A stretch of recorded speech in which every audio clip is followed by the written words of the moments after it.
petty cash fund. Tayong mga individuals, normally, kapag nagbabayad tayo ng ating day-to-day expenses or monthly expenses, di ba, normally, binabayaran natin siya cash basis.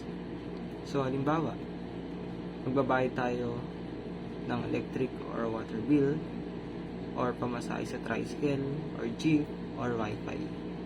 Di ba, usually, cash mo siya binabayaran. O kaya kapag bibili tayo ng pagkain sa grocery store or magpapagasolina ka, di ba usually pinababayad natin siya ng cash. So sa mga individuals, ganun. Pero sa mga companies, usually ang mode of payment nila or yung way ng pagbabayad nila ay through issuance of check. At kung di man check, bank transfer. Pero, hindi sa lahat ng pagkakataon sa company, ang issuance ng check or bank transfer ay advisable. So, kumbaga, meron pa ring mga expenses ang company such as minor expenditures ay hindi advisable ang issuance of check or bank transfer. Normally, ang mga company meron silang tinatawag na petty cash fund. So, ano nga ba yung petty cash fund? Petty cash fund is a small amount of bills and coins for minor expenditures. So, ito yung cash fund na nakaset aside sa company na intended for minor expenditures. For example, lahat ng expenses amounting 500 pesos and below ay babayaran through petty cash fund. So, ganun yung purpose ng petty cash fund. Intended siya to pay for minor expenditures. So, ngayon, itakal naman natin yung accounting procedures for petty cash fund. Now, let's go to the accounting side.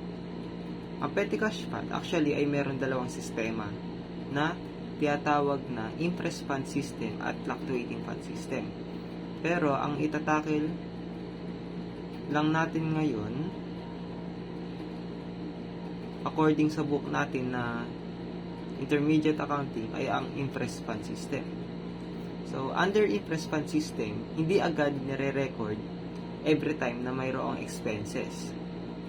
Dito, pinagsasama-sama lahat ng expenses bago records. Sa petty cash fund, meron tayong naka-assign na tao or yung nag-handle na siyang nagme-maintain ng petty cash fund na tinatawag na petty cash custodian. First step po natin ay establishment of the fund. Para po ma-establish or magkaroon ng petty cash fund, itong si company gumagawa ng cheque at i-withdraw ni petty cash custodian. So, under ng establishment of the fund, ang entry po natin ay magde-debit tayo ng petty cash fund at credit cash in bank. Dahil yung petty cash fund ay nanggagaling doon sa pera ng company sa bangko. Kumbaga, yung cash in bank, parang pinalitan mo lang ng pangalan, which is yung petty cash fund. Pero pag tinanong ka kung ano ang effect for the total cash and cash equivalents, the answer is no effect. Yan po yung tinatawag natin na establishment of the fund. Second step, disbursement of the fund.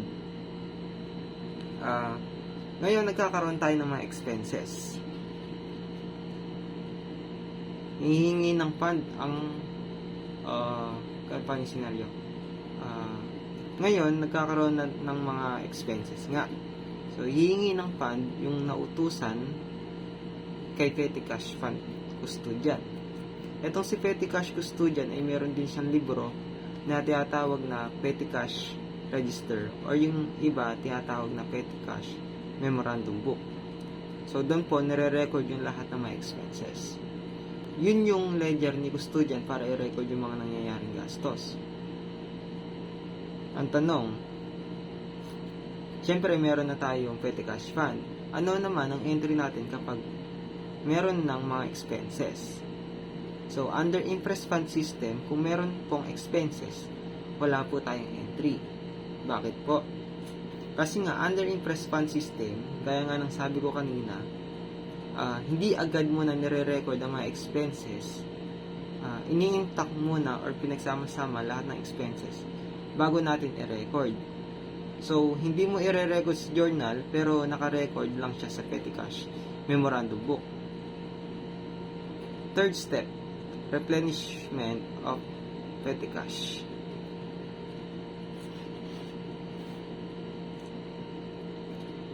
Kailan po nangyayari ang replenishment? So, di ba meron petty cash custodian? Record siya ng record ng mga expenses. Nauubos yung pondong hawak niya pag naubos na yung petty cash fund. Siyempre, magre-request si custodian para mag-replenish yung petty cash fund. Dala-dala ni custodian ang petty cash memorandum book kasama yung mga resibo or voucher dun sa accounting office para ma-replenish yung petty cash fund. So, ano ang magiging entry natin noon? So, debit expenses. So, under interest fund system, doon pa lang i-record yung mga expenses kapag magre-replenish ng petty cash fund. And credit, cash in bank. Under interest fund system, nire-record lang natin ang petty cash fund kapag nag-establish tayo.